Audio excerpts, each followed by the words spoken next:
अस्सलाम वालेकुम दोस्तों, मेरा नाम अरफा फिरोज ज़की है और वेलकम करता हूँ आपको अपने यूट्यूब चैनल पर। ऑब्वियसली पिंडी क्रिकेट स्टेडियम में जो वो मेला लगने लगा है, तो पिंडी क्रिकेट स्टेडियम में ही इस टाइम हम लोग मौजूद हैं और यहाँ तैयारियाँ वगैरह जारी हैं। मैं ऑब्वियसली इंक्लोजर में बैठा हूँ और आप देख सकते हैं कि इन कुर्सियों पे शायकीन क्रिकेट फैंस को जो है वो बिठाया जाएगा। ये आर्जी कुर्सियाँ, टेम्प्रेरी कुर्सियाँ, इनको वलीमा वाली कुर्सियाँ भी कहा जाता है।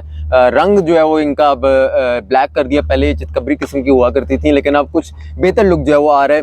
दिखाएंगे भी ये पूरा इंक्लोजर, पहले आपको दिखा देते हैं, साथ साथ मैं आपको बताऊंगा भी आज के पाकिस्तान टीम की हिकमत अमली जो है वो क्या है। तो ये आपके सामने इंक्लोजर है और आप देख सकते हैं तैयारी पूरी प्रॉपर एवरी इंक्लोजर। ये 4 जब इंक्लोजर्स हैं और इन चारों इंक्लोजर्स में जो है वो ये तमाम इस तरह की कुर्सियाँ लगा दी गई हैं। वैसे मैं ये कहता हूँ कि यार ये कुर्सियाँ ना अगर इंडिया में अगर देखी जाए ना, जहाँ 1,25,30 हज़ार का जो क्रिकेट फैंस को अकोमोडेट करने के लिए नरेंद्र मोदी क्रिकेट स्टेडियम में अगर ये कुर्सियाँ देखेंगे तो मेरे ख्याल से बड़ी शर्म वाली मकाम है यार। क्योंकि अगर हम लोग कम्पीट करें तो हमें बाकी मेरे ख्याल से श्रीलंका, बांग्लादेश के ना बेहतर स्टेडियम्स हैं हमारे उससे। तो इंफ्रास्ट्रक्चर पे काम करना है। अगर इस तरह की कुर्सियाँ होंगी तो फिर क्रिकेट फैंस जो है ना थोड़े से मायूस ज़रूर होंगे। लेकिन एक अच्छी बात है कि पीसीबी के जो चेयरमैन है मोहसिन नकवी, उन्होंने ये कहा है कि जो कुर्सियाँ हैं उनको भी हम लोग चेंज करके यहाँ परमानेंट किस्म की जो है वो कुर्सियाँ लगाई जाएंगी। अच्छा, आपको दिखाएंगे भी साथ साथ ग्राउंड, और अभी पावर हिटिंग की भी जो है वो आज प्रैक्टिस जारी है। मैं आपको बताता हूँ, देखें पाकिस्तान की हिकमत अमली क्या है। पाकिस्तान की जो इन 5 T20s है ना न्यूजीलैंड के, उसमें हिकमत अमली ये है कि हमने रोटेशन पॉलिसी पे चलना है और हमने मुख्तलिफ एक्सपेरिमेंटेशन उसमें करनी है।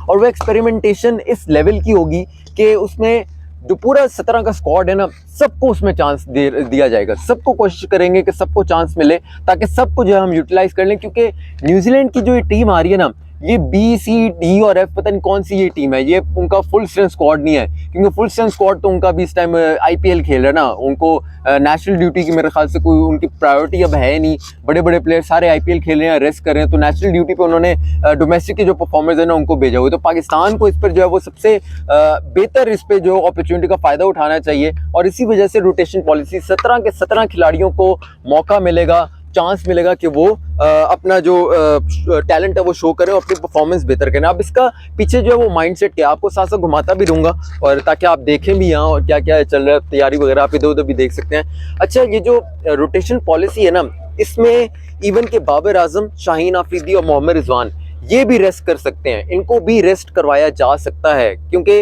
रोटेशन पॉलिसी में अगर इतनी एक कमज़ोर टीम आ रही है आपके सामने, तो फिर कोशिश इनकी यही होगी कि हम लोग जो है वो जो यंगस्टर्स हैं उनको ज़्यादा से ज़्यादा चांस दें। आज़म खान उसमें हो गए, उसमें इरफान न्याजी जो हैं वो हो गए, और अब्बास अफरीदी। तो ये कुछ प्लेयर्स हैं, इनको चांस ज़्यादा देने की जो है वो कोशिश की जाएगी। और बाबर आजम जो है वो जिस तरह की उनकी एक हिकमत अमली लग रही है कि वो हेजिटेट नहीं करेंगे कि मैं जो हूँ वो रेस्ट कर लूँ। साथ साथ आपको घुमाएंगे, ये इंक्लोजर भी आपको दिखाएंगे। ये तो खैर एक सोहेल तनवीर इंक्लोजर, थोड़ा सा ना ये सस्ते वाला इंक्लोजर है इन कंपैरिजन टू अदर्स, लेकिन साथ साथ और भी आपको एक अच्छे वाला इंक्लोजर जो यहाँ दिखाऊंगा। वैसे इंक्लोजर्स की कमी है, जहाँ एक ही तरह के इंक्लोजर होते हैं। दूर जो है हम नहीं जा सकते क्योंकि माइक फिर मसला करेगा, लेकिन आप सामने जो देख सकते हैं जावेद मियादाद का इंक्लोजर है। अच्छा, आपको ये बताता चलूँ कि जो बाबर आजम है उनकी ये एक जो हमें बातों से उनके लग रहा है कि ओपनिंग जो स्पॉट है उस पर वो जो है वो कोशिश करेंगे खुद ही उस पर वो करें, ओपन करें। और साथ में ऑब्वियसली रिजवान होंगे। ये आपको एक और इंक्लोजर में अंदर एंटर करा रहा हूँ, ये है जावेद अख्तर इंक्लोजर। और ये जो साथ वाला मैंने आपको दिखाया था उससे कदरे बेहतर है, क्योंकि इसकी जो सीट्स हैं वो इंस्टॉल किया हुई हैं। जो साथ वाला इंक्लोजर है उसमें वो थोड़ी टेम्परेरी सीट्स हैं। और यही चीज़ें देखें, ये हैं तो ऑब्वियसली परमानेंट हैं। ये इस पर थोड़ा सा एक्सपीरियंस जो है वो बेहतर है यहाँ बैठने का, लेकिन बात हुई है कि इसको भी मज़ीद बेहतर करने की ज़रूरत है। क्योंकि ये एक्सपीरियंस कुछ हद तक क्रिकेट फैंस कर सकते हैं, लेकिन अगर आप उनको बेहतर एक्सपीरियंस नहीं देंगे तो फिर ग्राउंड में वो खुद से नहीं आएंगे।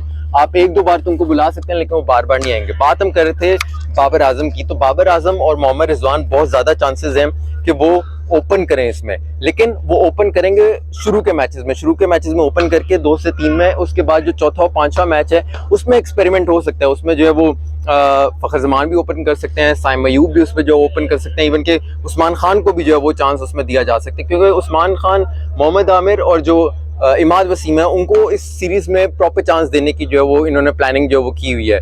और ज़्यादा से ज़्यादा एक्सपेरिमेंट होंगे। लेकिन ये बात है कि जो टीम हमारी जो फाइनल 11 आयरलैंड, और इंग्लैंड के खिलाफ खेलेगी, वही हमारी प्लेइंग 11 जो है वो T20 वर्ल्ड कप में भी होगी। ये जो है वो प्रॉपर इस पे एक डिसीजन जो है वो ले लिया गया मैनेजमेंट की तरफ से।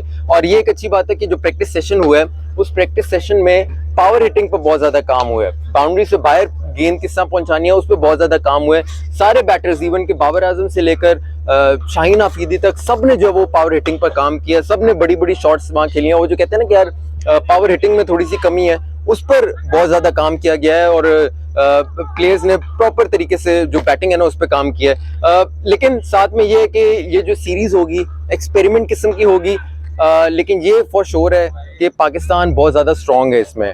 और अगर पाकिस्तान मेरे ख्याल से 4-1 से कम जो है ना 4-1 से जीतना चाहिए, वो भी मैं ऐसी एक मैच उनको इसलिए जिताऊं just for the sake of मेहमान नवाजी, क्योंकि वो एक मैच भी उनकी जो टीम है वो सिकत नहीं रखती कि वो एक मैच भी देखें इतनी जीत सकें, इतनी स्ट्रॉन्ग पाकिस्तान की टीम है। तो खैर अपनी फीडबैक से आप मुझे ज़रूर आगाह रखिएगा। फिरोज़ ज़की को इजाज़त दीजिए, अल्लाह हाफिज़।